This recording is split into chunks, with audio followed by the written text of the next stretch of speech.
We have great leadership, very intellectual leadership who are doing just a spectacular job. The meeting has grown bigger, and there are now thousands of people who attend the meeting. It has not lost that personal interaction that is so important in helping advance the field.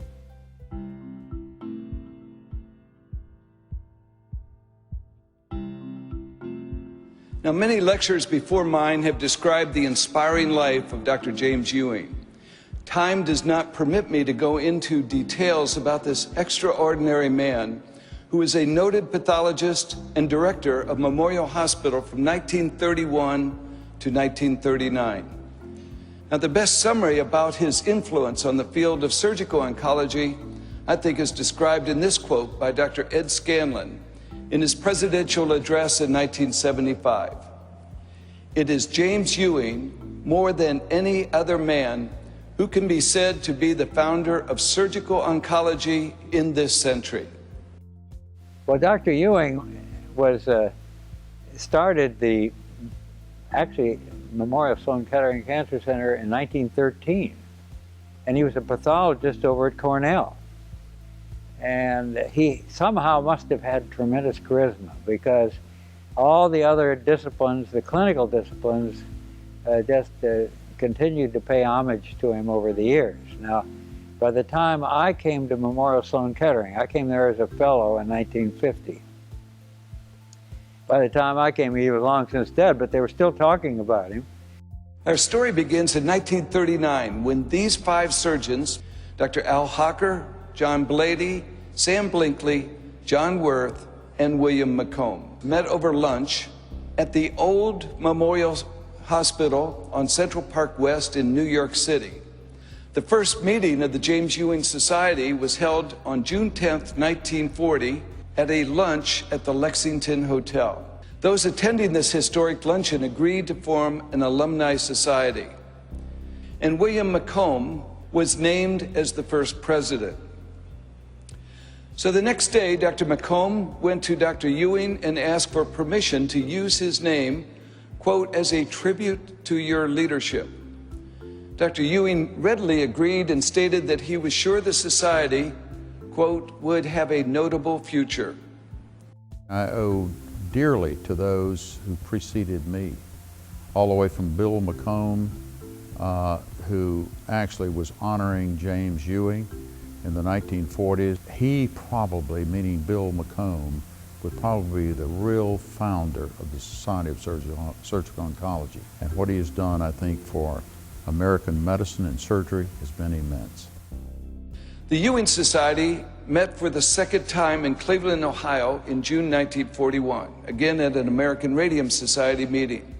The Constitution and bylaws were approved that listed the 3 primary reasons to establish this society as shown here, including 1, quote, "to gain recognition of cancer as a specialty by the medical profession," end quote.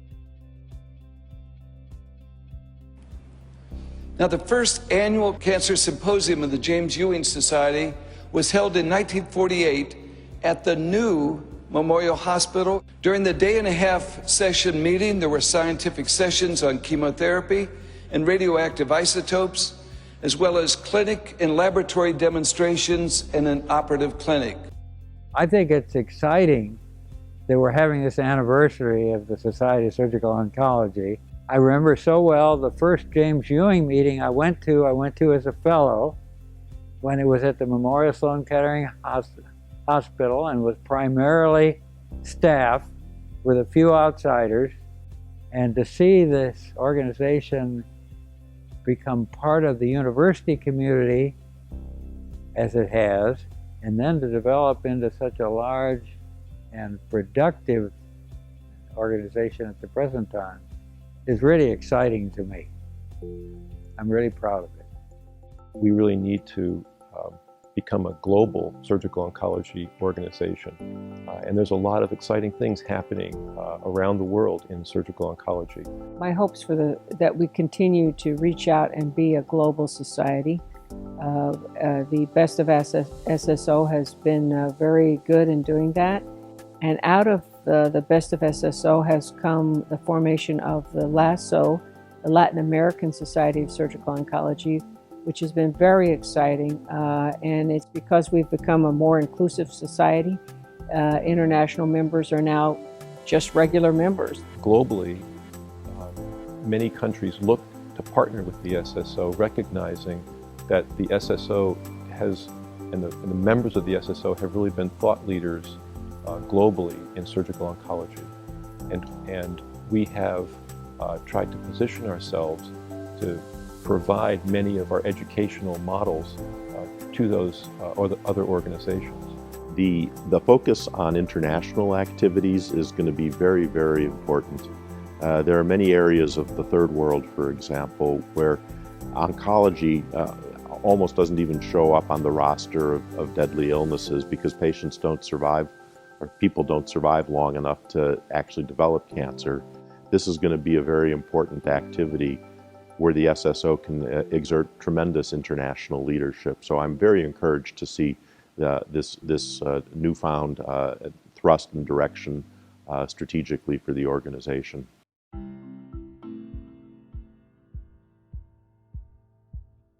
The Society grew over the next 2 decades to 1975, when the James Ewing Society was renamed as the Society of Surgical Oncology.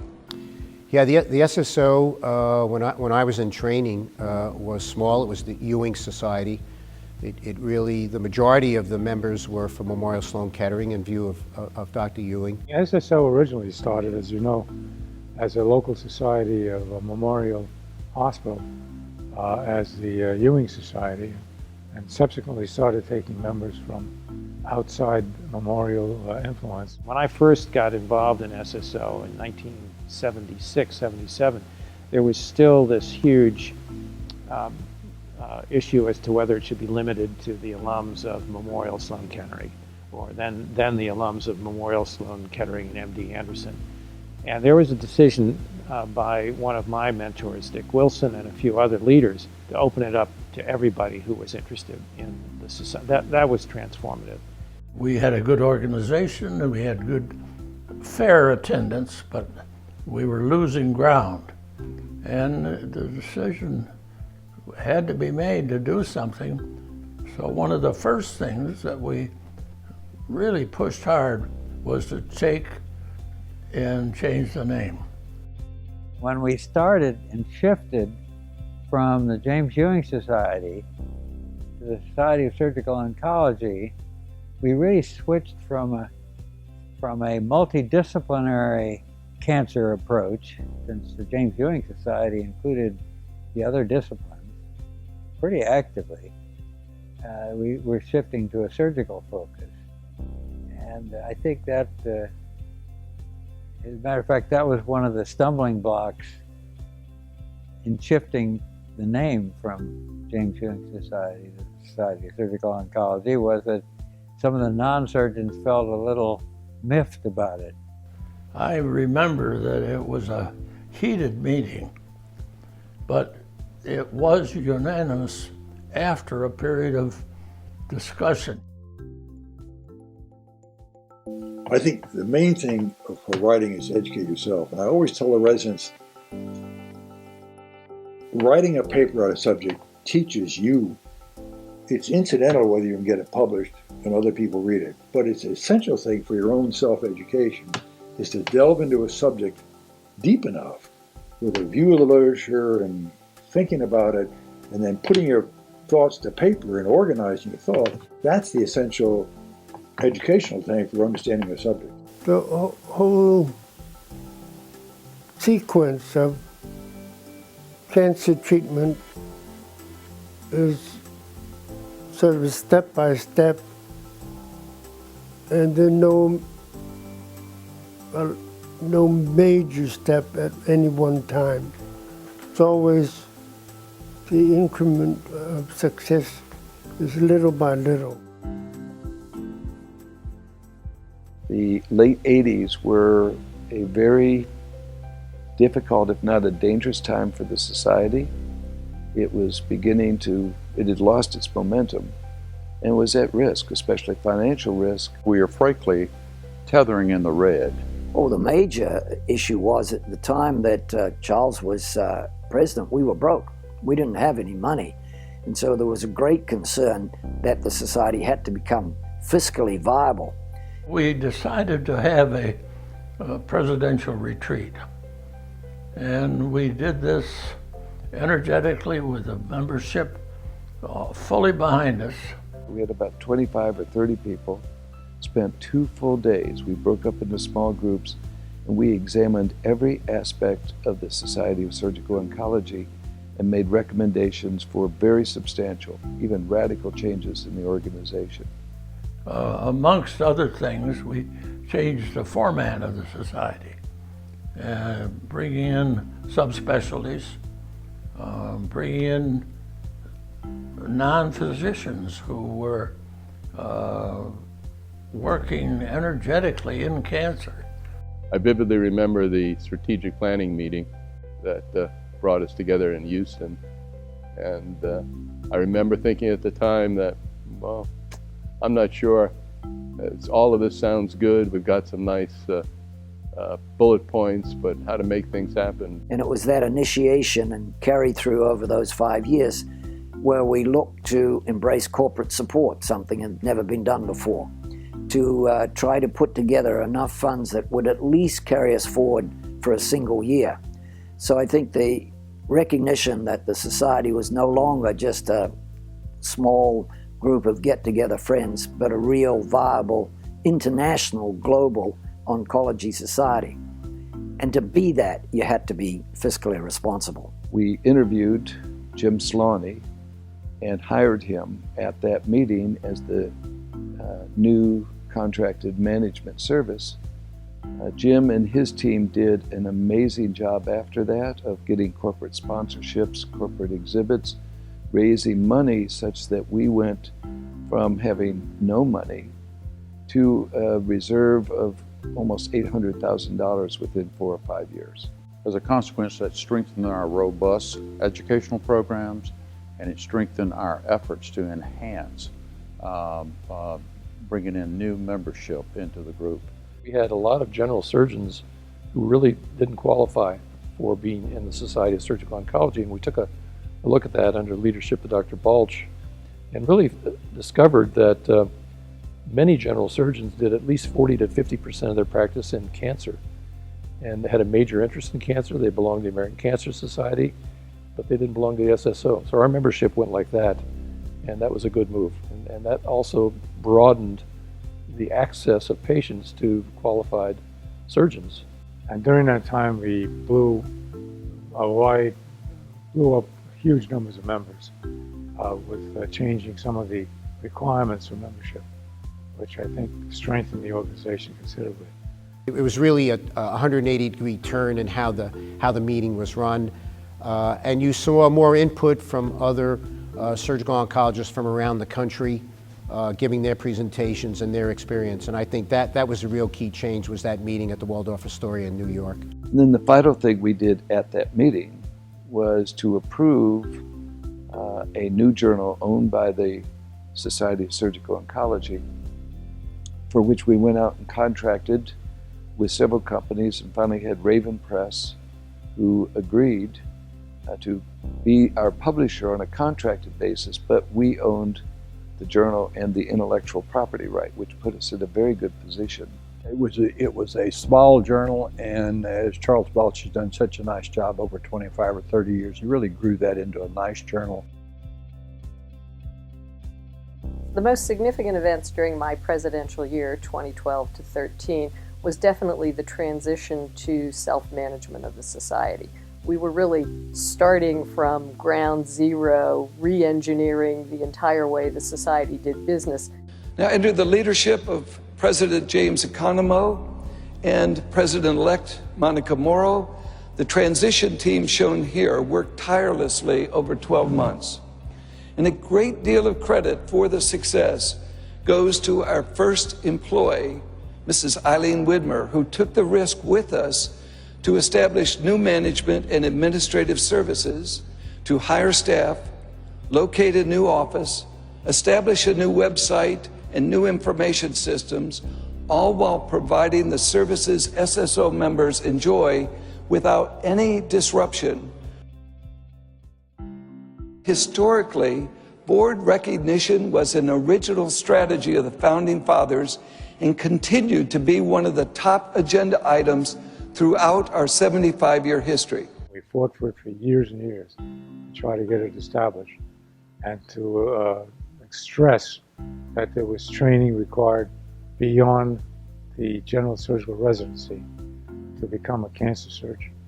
I think that surgical oncology was already recognized as a major component of the American Board of Surgery. But there were many specialties being created at that time who were seeking board certification of their own. I think the American Board of Surgery looked at this as a threat to the training of general surgeons. And now that we were, in fact, for the first time, going to be certified as a subspecialty, that the onus was on us to, in fact, prove that that was a worthwhile endeavor. My particular presidential address was to compare the surgical oncology fellows who trained in an institution that also had a general surgical residency, and to see what occurred with the number of index cases done by each group. And the outcome is very interesting. It turns out that the index cases went up for general surgical residents in the same institution that had a surgical oncology fellowship. It didn't go down as was anticipated and was feared by members of the American Board of Surgery. By the beginning of the 2000s, the idea was, and the feeling was, that surgical oncology was really ready. And it was a most opportune time because myself, Ron Weigel, and Suzanne Klimberg, the three of us, and all of us became president of the Society of the Surgical Oncology. We're both directors of the American Board of Surgery. We're all on the Surgical Oncology Advisory Council, and we were on the executive of the SSO. So creating the synergy between the SSO, the Surgical Oncology Advisory Council, and the American Board of Surgery became, I wouldn't say easy, but certainly became feasible. And that led eventually to a unanimous vote in favor of a certificate for complex general surgical oncology.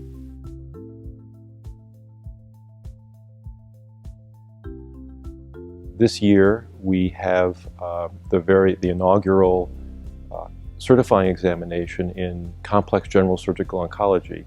The written exam was given last fall and the oral exam for the first time just a month ago. So we now have the first certified surgical oncologists, and a strategy that we've pursued for almost since the beginning of the organization. To really have a significant impact on a society as large and complex as the SSO really requires planning and efforts that extend beyond 1 year of a single individual's presidency. And so culminating, for example, in surgical oncology fellowship training with now a certificate in complex general surgical oncology, which is issued by the American Board of Surgery, that is really decades of work by countless individuals.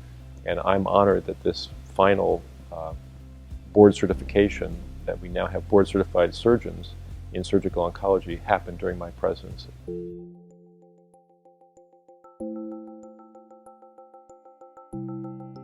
The sophistication and level of knowledge is going like this instead of like this. And so the challenge to the surgical oncology as a society and to the surgical oncologists in this country is to stay on the cutting edge. Be involved in teaching, be involved in research and transformation, basically.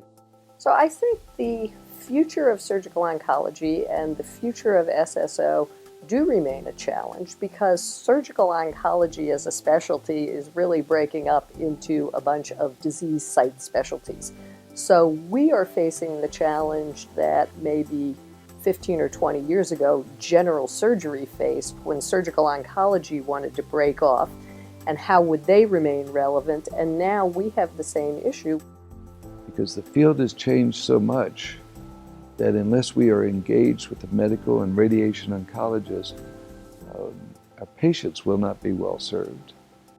the specialization is going to require that we become not just good surgeons, but expert oncologists that contribute to the oncology management of the patient who also needs surgery. So the field of surgical oncology, when I began my career, was basically drawing a line around the cancer and hoping that you got it all. But now we have an opportunity to think like cancer biologists who are also board certified in surgery, and to integrate surgery with systemic therapy, with radiation, all of which is driven by the biology of the tumor. In the last few decades, a lot of changes have come for the cancer patient, and the society's embraced that, moving toward less invasive surgery and novel technologies. The organization has never been at a higher pinnacle in its success, and I think we should all be proud of the progress we've made over the last 75 years. You can only make major contributions if you become expert in a disease. But your focus can't be the disease. We're here to take care of people on their journey from birth to eternity. And in that period of time, we have the great privilege of caring for them. And if we can, with them, improve their care and their experience of illness, but also of health and of life, that's what's fun.